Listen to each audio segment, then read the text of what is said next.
بسم الله الرحمن الرحيم.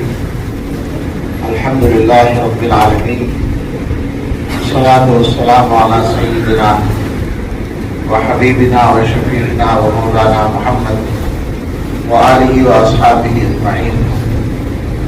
أما بعد، قال رسول الله صلى الله عليه وسلم: من آتاه الله القرآن ثم علم أن أحدا أوتي خيرا منه فقد حقر ما عظمه الله، أو كما قال عليه الصلاة والسلام. اللهم صل على سيدنا محمد وآله وأصحابه وبارك وسلم. آپ لوگوں سے بہت مختصر سی بات کرنی ہے، اور وہ یہ کہ اللہ تعالی اپنے بندوں کو نعمتیں دیتے ہیں. ہر نعمت اللہ تعالیٰ ہی دیتے ہیں. اللہ کی نعمتیں دو طرح کی ہوتی ہیں.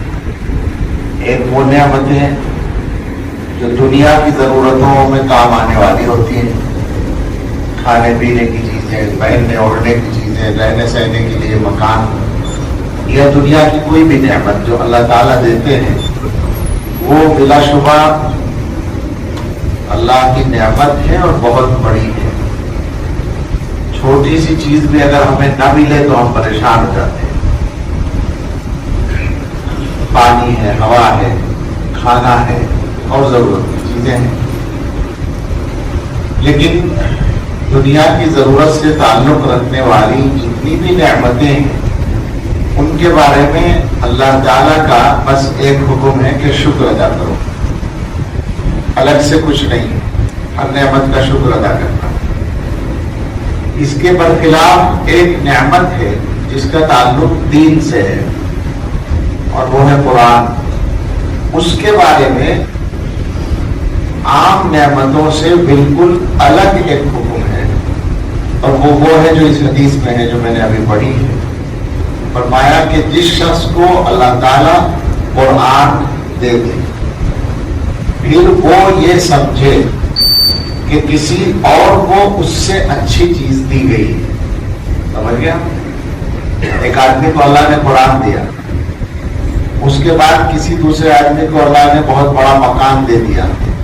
قرآن والا کہہ رہا ہے کہ بھائی ہم تو بس حافظ بن گئے، اس کو اللہ نے بہت بڑی چیز دے دی. یا قرآن والے کے سامنے اللہ نے کسی کو بہت بڑا مال دے دیا، بہت بڑا کاروبار دے دیا، بہت بڑا عہدہ اور منصب دے دیا. اب قرآن والا یہ کہہ رہا ہے کہ اس کو اللہ نے زیادہ بڑی چیز دی. اگر یہ کہہ رہا ہے یا سوچ رہا ہے تو اس نے قرآن کی توہین کر دی. آپ سوچئے، توہین، تحقیر کر دی، قرآن کو حقیر سمجھا. تو اس کا مطلب یہ ہوا کہ اللہ تعالیٰ یہ چاہتے ہیں کہ اگر دنیا کی کوئی بھی نعمت ملے، بڑے سے بڑا مال مل جائے، بڑے سے بڑا مکان مل جائے، بڑے سے بڑا عہدہ مل جائے، شکر ادا کرو، بس کافی ہو جائے گا. دل میں اس کی عظمت رکھنے کی تو اجازت بھی نہیں. لیکن قرآن کی نعمت ملے تو اس کے بارے میں یہ دل میں رکھنا ضروری ہے کہ اللہ نے اپنی سب سے بڑی نعمت عطا فرما دی. بس یہ جب آپ کی سمجھ میں بات آ گئی تو اب اس سے آگے کوئی زیادہ کہنے کی ضرورت نہیں ہے. دو باتیں ہو گئی. ایک تو یہ کہ قرآن کی عظمت اپنے دل میں رکھنی ہے، اور جب یہ اتنی عظیم الشان چیز ہے تو اس سے اپنا رشتہ مضبوط رکھنا ہے ساری عمر. ابھی پڑھنے کا مرحلہ ہے تو یاد کرنا ہے، یاد کرنے میں پوری محنت کرنی ہے. جس کو جتنی محنت لگتی ہے اتنی کرنی ہے، زیادہ سے زیادہ کرنی ہے، جلدی سے جلدی حافظ بننا ہے. اور اس کے بعد ساری عمر قرآن کے ساتھ اپنا رشتہ مضبوط رکھنا ہے. زندگی کا کوئی دن قرآن کی تلاوت سے خالی نہیں رکھنا ہے.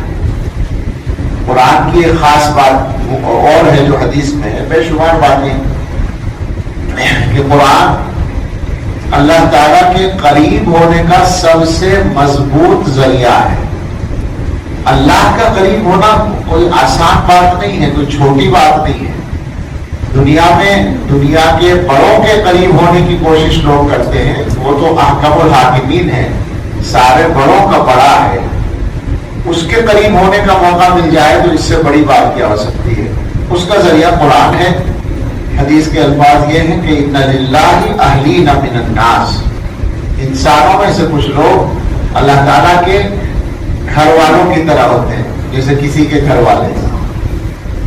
صحابہ نے پوچھا وہ کون لوگ ہیں؟ فرمایا ہم اہل القرآن، اہل اللہ وخاصۃ، وہ قرآن والے لوگ ہیں، وہ اللہ کے بالکل قریب ترین لوگ ہیں اور اللہ کے خواص ہیں۔ تو قرآن والا کسے کہا جائے گا؟ جو قرآن سے مستقل اپنا رشتہ قائم رکھے، قرآن کو پڑھے، قرآن کو پڑھائے، قرآن سیکھے، قرآن سکھائے، قرآن پر عمل کرے، قرآن سے محبت رکھے، قرآن کی عظمت دل میں رکھے۔ یہ ساری چیزیں ہمیں کرنی ہیں۔ اللہ تعالیٰ آپ کو ہمیں سب کو توفیق عطا فرمائے۔ آپ کو مبارکباد ہے کہ آپ ایک بہت اچھے ادارے میں اچھے اساتذہ کی نگرانی میں پڑھ رہے ہیں۔ اللہ یہاں سے آپ کو خوب فیض عطا فرمائے۔ سبحان ربی العلی الاعلی الوہاب۔ اللہم صلی علی سیدنا محمد وآلہ واصحابہ وبارک وسلم۔